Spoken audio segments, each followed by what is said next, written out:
तो जैसा कि लास्ट एपिसोड में हम लोगों ने देखा था कि मास्टर बाशिन जी वो मोशन को अपने साथ एक न्यू ट्रिप पर ले जाने वाला था और उसके लिए वो सब लोगों को बता देता है और उसके साथ साथ वो सेकंड प्रिंस के पास जाता है और उससे भी रिक्वेस्ट करता है कि वो उसे एक न्यू डिसाइपल दे जो कि उसके साथ इस जर्नी में जाए। तो सेकंड प्रिंस मोशन से जान छुड़ाने के लिए प्रिंसेस को उस जर्नी में भेजने के लिए राजी हो जाता है, मगर जब उसे बाद में पता चलता है कि यहाँ तो मोशन भी मास्टर के साथ जा रहा है तो वो खुद भी जाने के लिए जिद करता है, मगर मास्टर बाशिन जी मना कर देता है कि तुम्हारी वहां जाने की कोई जरूरत नहीं, तुम ऑलरेडी 6 रैंकिंग में हो। और फिर हमें दिखाया जाता है कि मास्टर बाशिन जी उन्हें यानकांग किंगडम के बॉर्डर के बिल्कुल पास ले जाता है। वहां पे बहुत सारे लोग मोशन को थैंक्स कहते हैं क्योंकि उसकी बनाई हुई मेडिसिन की वजह से उन लोगों की जान बची थी और वो लोग उस बैटल को जीत पाए थे। जैसे ही वो लोग उस बॉर्डर को क्रॉस करके बाहर जाते हैं तो बाहर डाशू शुरू हो जाता है और डाशू में वहां पर बारबेरियन और टाइलू क्लान के बीच में एक बहुत बड़ी बारबेरियंस ने टाइलू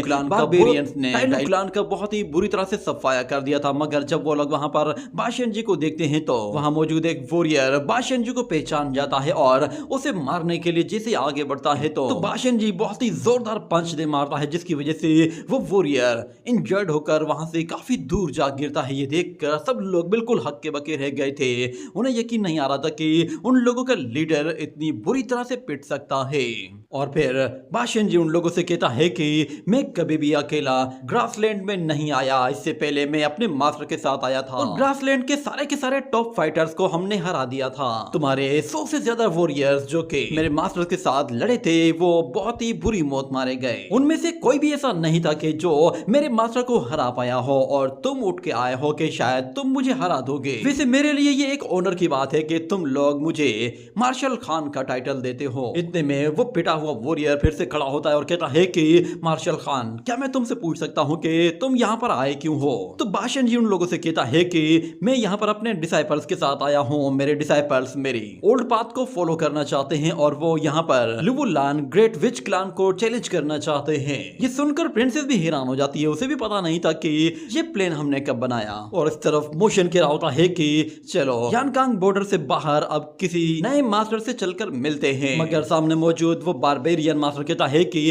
क्या तुम इन मामूली से डिसाइपल्स को लेकर वहां जाओगे? पिछली बार तो तुम यहाँ पर हेवनली खान के साथ आए थे तो इसीलिए तुम सब लोगों को चैलेंज करने में कामयाब हो पाए थे और तुम जीत गए थे, मगर इस मर्तबा तुम हेवनली खान की बराबरी नहीं कर सकते, ना ही ये डिसाइपल तुम्हारे लेवल के हैं। ये बात न्यू को काफी ज्यादा गुस्सा दिला देती है जिसकी वजह से वो बहुत ही जोर से धाड़ता है और उसकी बॉडी से निकलने वाली एनर्जी हर तरफ फैल जाती है। और बाशिन जी कहता है कि भले ही मैं हेवनली खान की बराबरी नहीं कर सकता पर मैं उससे कम भी नहीं हूँ। ये सुनकर वो बारबेरियन अपने लोगों से कहता है कि ईगल वल्चर वॉल्फ फौरन से गोल्डन पैलेस को इन्फॉर्म करो। इतना कहने की ही देर थी कि एक वॉरियर एक वोल्फ की खोपड़ी बाहर निकाल लेता है और वो लोग फौरन से गोल्डन पैलेस में अपना मैसेज सेंड कर देते हैं और हमें दिखाया जाता है कि दूर हमें एक स्केलेटन हेड की तरह एक बहुत ही बड़ा पैलेस दिखाया जाता है और हमें फिर वहां पर एक विच प्रीस्ट को भी दिखाया जाता है जो कि अपने विच लॉर्ड को बताता है कि मार्शल खान वो वापस आ गया है।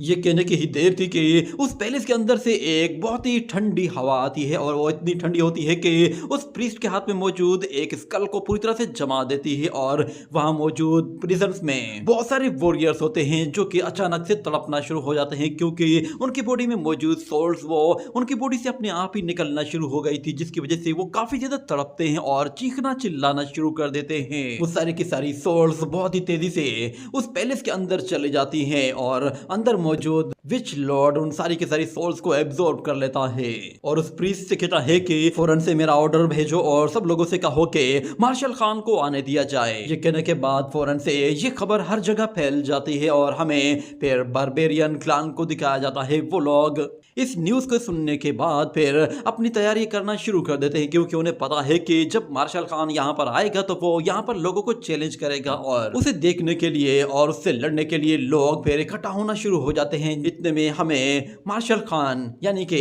बाशिन जी और उस बारबेरियन वॉरियर को भी दिखाया जाता है। वो दोनों ही अपने उन जायंट बीस्ट के साथ वहां पर आते हैं। इतने में फिर प्रिंसेस कहती है कि आप मार्शल खान हैं तो फिर ये हेवनली खान कौन है? तो बाशिन जी कहता है कि वो मेरा मास्टर है, उसे हेवनली ब्लेड कहते हैं, मगर इन लोगों ने उसे हेवनली खान का नाम दिया है। मगर यहाँ पर मोशन कहता है कि बिग ब्रदर आपने जानबूझकर पब्लिकली इन लोगों को चैलेंज किया है ताकि आप इनका फोकस किसी और डायरेक्शन में कर दें और हम लोग अपना कीमती ट्रेजर यहाँ से निकाल लें। तो बाशन जी कहता है कि हाँ ऐसा ही है, तुम दोनों जाकर लुवुलान गेट के डिसाइपल्स को चैलेंज करना और मैं पैलेस के अंदर जाकर वो ट्रेजर चुरा कर लाऊंगा। जैसे ही वो ट्रेजर मिलेगा हम लोग फौरन से यहाँ से निकल जाएंगे। ये सुनकर प्रिंसेस कहती है कि क्या तुम लोग एक ट्रेजर चुराने के लिए गोल्डन पैलेस जाने वाले हो?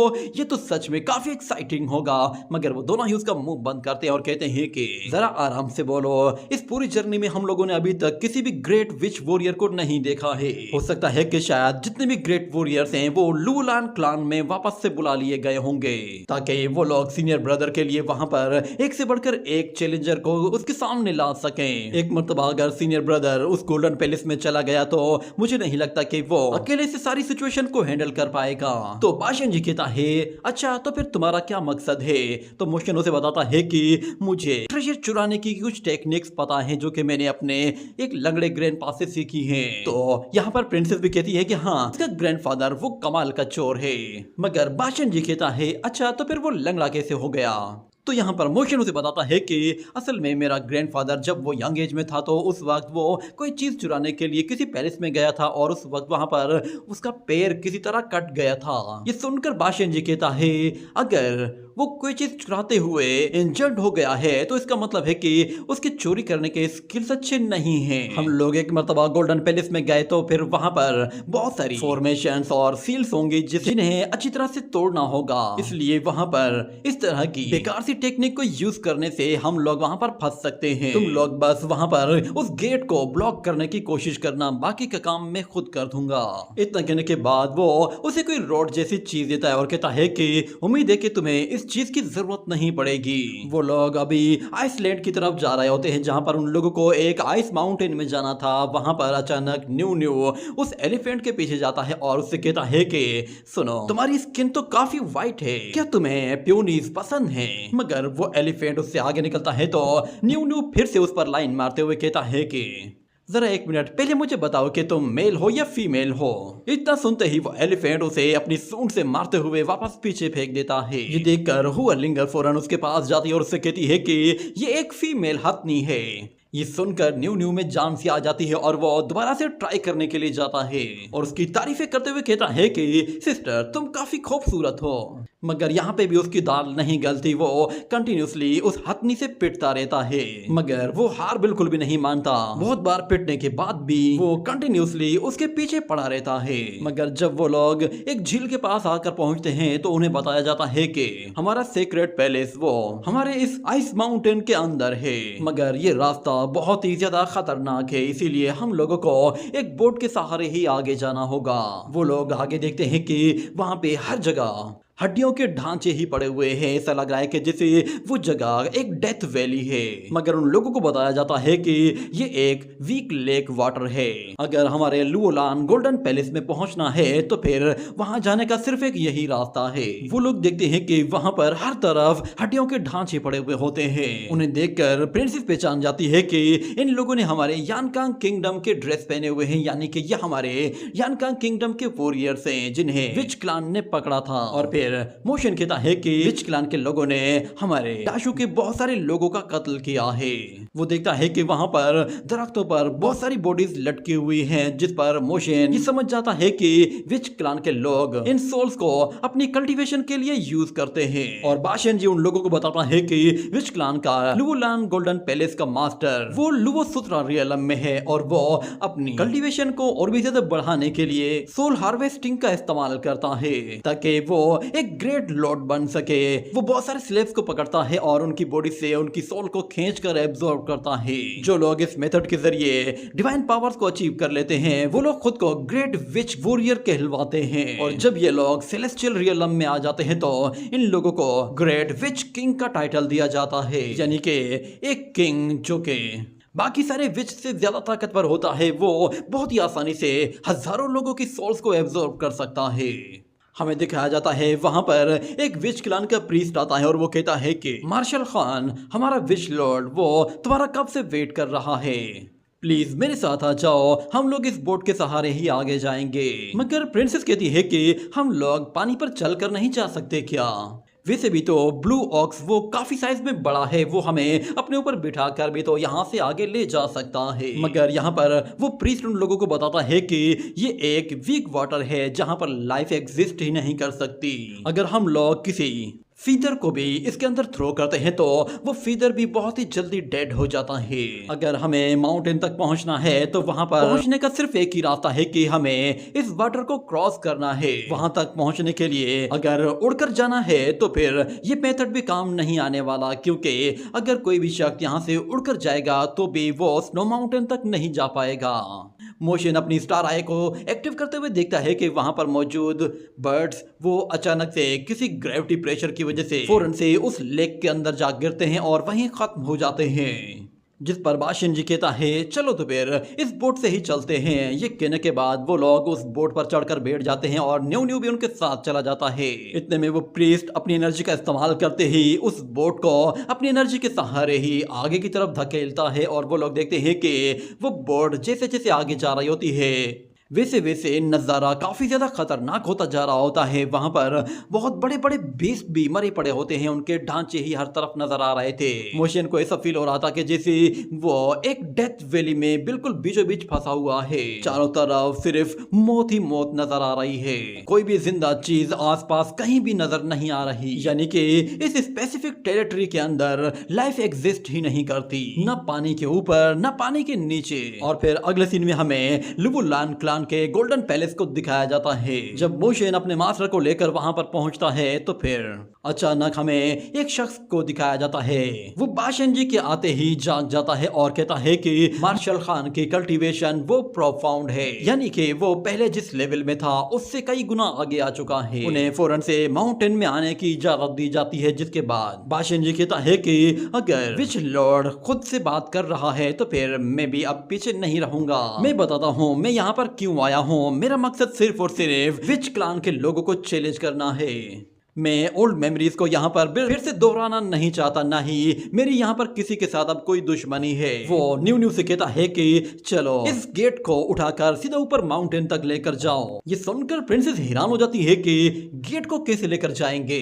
मगर न्यू न्यू जब उस माउंटेन गेट के पास जाता है तो वो उस गेट को अपने दोनों हाथों के सहारे उखाड़ना शुरू कर देता है। और हमें दिखाया जाता है कि न्यू न्यू जब अपनी फोर्स यूज करता है तो वो बहुत ही आसानी के साथ उस सेक्ट गेट को जमीन से ही उखाड़ देता है और अपने कंधे पर उठाकर उसे आहिस्ता आहिस्ता ऊपर की तरफ ले जाता है। फिर बाशियन जी उन लोगों के साथ उस माउंटेन के ऊपर चढ़ता है और वहां पे मौजूद विच वॉरियर्स ये देखकर बहुत ज्यादा गुस्सा हो रहे होते हैं, मगर वो लोग विच लॉर्ड के ऑर्डर के बगैर कुछ भी नहीं कर सकते। मोशन देखता है कि वहां पर विच क्लान के वॉरियर्स बहुत ही तेजी से आना शुरू हो गए हैं। जैसे जैसे वो लोग उस पैलेस के करीब जा रहे होते हैं, विच वॉरियर्स की एंट्री भी होती जा रही होती है। वो लोग उनके बिल्कुल पीछे पीछे आ रहे होते हैं और कुछ विच वॉरियर्स जो कि उस पैलेस के गेट के बाहर खड़े हुए थे वो लोग फौरन से रास्ता छोड़ते हैं और उस गेट से एक अजीब सा फ्यूम बाहर निकलता है, जिसके साथ वो गेट खुलना शुरू होता है और उसके पीछे हमें विच लॉर्ड को दिखाया जाता है। वो विच क्लान में सबसे ज्यादा ताकतवर होता है और बाहर आते ही वो बाशियन जी से कहता है कि मार्शल खान तुम कई साल बिल्कुल आजादी के साथ जिंदगी जी रहे थे, आखिर तुम्हारे ऐसे भी क्या बुरे दिन आ गए कि तुम्हें मेरे पास वापस आना पड़ा। मगर बाशियन जी कहता है कि न्यू न्यू जरा यहाँ पर गेट तो लगाना।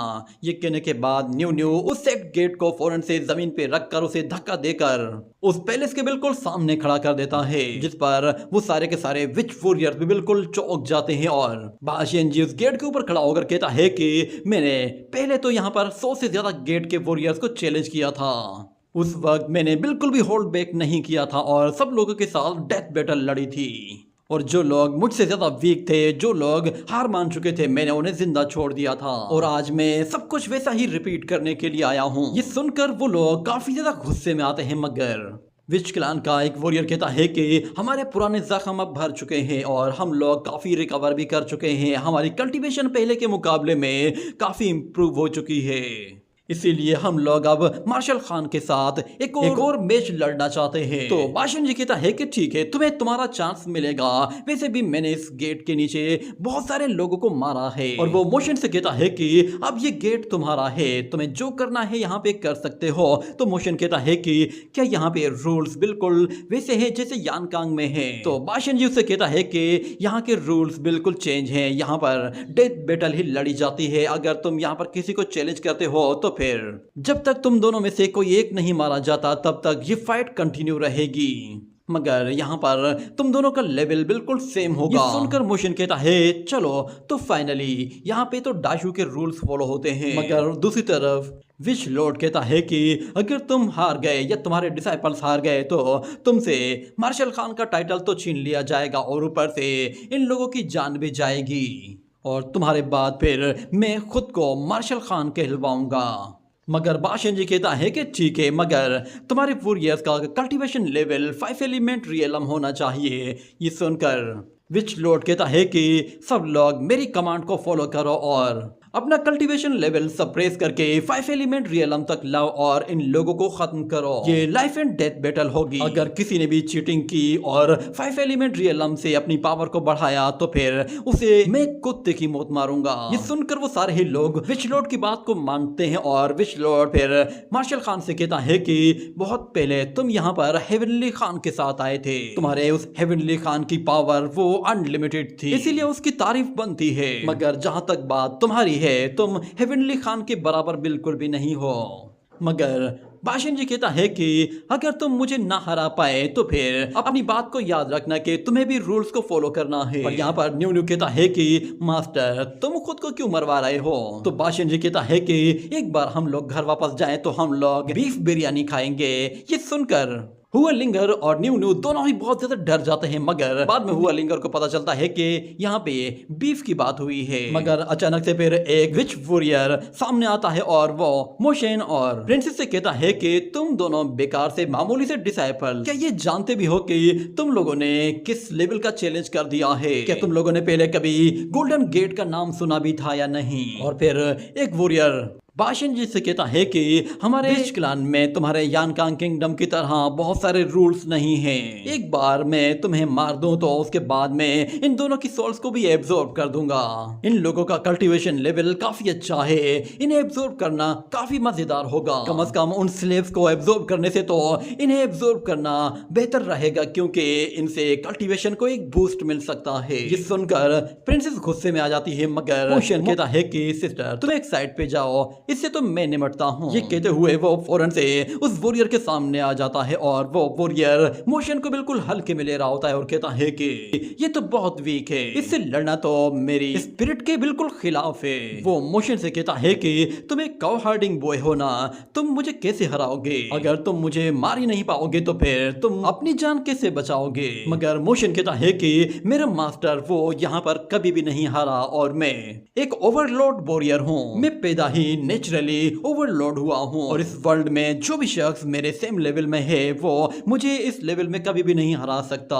अगर तुम सेम लेवल में मुझे हराने के ख्वाब देख रहे हो तो फिर तो तुम ये ख्वाब देखना छोड़ दो। ये सुनकर वो विच वॉरियर हंसना शुरू कर देता है और कहता है कि तुम ओवरलॉर्ड, क्या मजाक है? मैंने कभी किसी ओवरलॉर्ड वॉरियर का नाम ही नहीं सुना। तुम्हारे लिए बेहतर यही है कि वापस अपने घर जाओ और जाकर दूध पियो, क्योंकि तुम इस लायक हो ही नहीं कि तुम मेरे एक पंच को भी बर्दाश्त कर सको। ये कहते हुए वो दिल ही दिल में कहता है कि पता नहीं कहां से आ जाते हैं। मैंने इससे पहले कभी भी ऐसी कोई भेड़ बकरी नहीं देखी जो कि दो टांगों पे खड़े होकर अपने आप को ओवरलोड कहती हो। मोशन से बेइज्जती बर्दाश्त नहीं होती और वो फौरन से अपनी लीजन लाइटनिंग टेक्निक को यूज करते हुए उस वॉरियर पर इतना जोरदार पंच मारता है कि उस वॉरियर के चारों शाने चित हो जाते हैं और हमें दिखाया जाता है कि उस अटैक का इंपैक्ट इतना खतरनाक होता है कि मोशन उस वॉरियर को इतना दूर फेंकता है कि वो वॉरियर कई घरों से दूर जा गिरता है और उसके इम्पैक्ट को देखकर सारे ही वॉरियर्स के मुंह खुले के खुले रह जाते हैं और फिर एक खामोशी सी छा जाती है।